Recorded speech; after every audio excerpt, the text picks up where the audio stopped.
Hi guys, I could be Damien, and in my hand is a study from the Foundation of Pointless Studies that explains just how bad the UK housing market is.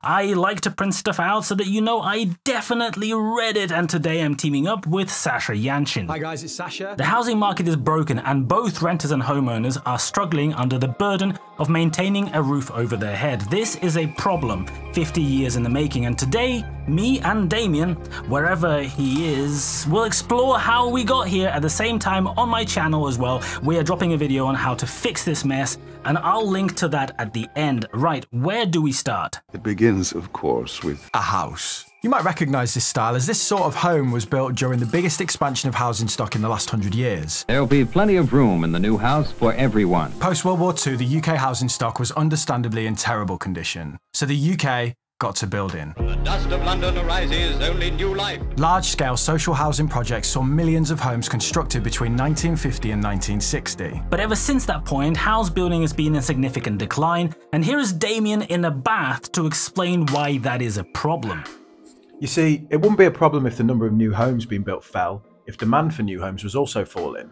But the opposite happened. Demand for new homes has exploded in the UK over the same time period. And despite the best efforts of Brexit and Bumble, net migration figures have contributed to a rise in the UK population. As well as that, there's a higher demand for single-use households, as we just don't get married like we used to. Yellow dresses are very hard to find. In a normally functioning segment of any economy, an increase in demand would lead to an increase in supply. If there are loads of people wanting something and the price is rising, competition arrives to meet that demand, but this hasn't happened in the UK. And if you wanted to pinpoint a moment when it all started, I think 1980 would have a shout. Margaret Thatcher introduced the Housing Act of 1980, which enabled council tenants to buy their homes for large discounts. I think the government is looking for votes. Great for those in the homes, but bad news for the number of homes owned by councils. At the point that this was introduced, there were around 7 million council homes. That was around 1/3 of all the homes in the UK at the time. But just 5 short years later, they'd already got rid of 500,000 of them. At the same time all this was happening,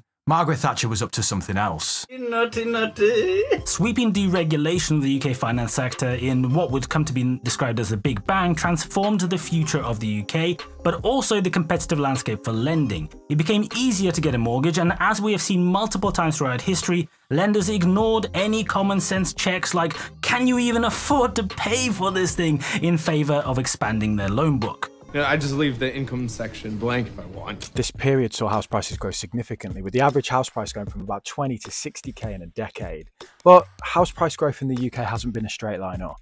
Similar to today, high interest rates in the early 90s saw house prices fall. That meant that many homeowners, especially people that bought recently, were in this awful position of being in negative equity, so the house was worth less than they paid for it, but they also couldn't afford the mortgage payments anymore.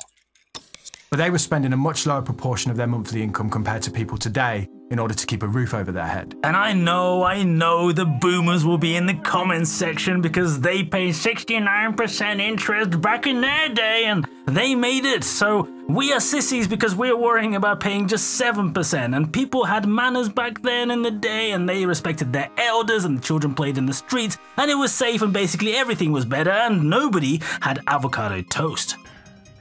By 1992, the show was back on the road. House building continued to fall, with that year seeing only 179,100 homes being built in total. And with loose mortgage lending requirements introduced in the 80s still around, demand far outstripped supply, and house prices started to rebound significantly, at a pace far in excess of people's wage growth. In the 10 years from 1992 to 2002, homes went from around a fifth of someone's pay packet to 1/3. But wait a second, first we need to make a little pit stop just to visit this guy. Tony Blair. Dynamic, more modern, clear conscience, and with weapons of mass destruction. The intelligence we received was wrong. The Housing Act of 1996 saw a widening of the definition of an AST. This is the tenancy agreement that most landlords use today. This prompted 4 lenders to enter the market with buy-to-let mortgages, and then property investment went mainstream. Between 1990 and 2007, the average house price tripled again. And then we all know what happened. The housing market collapse created one financial crisis after another. As the global financial system went into meltdown, the housing market began to crumble. Riskier mortgages were pulled from the market,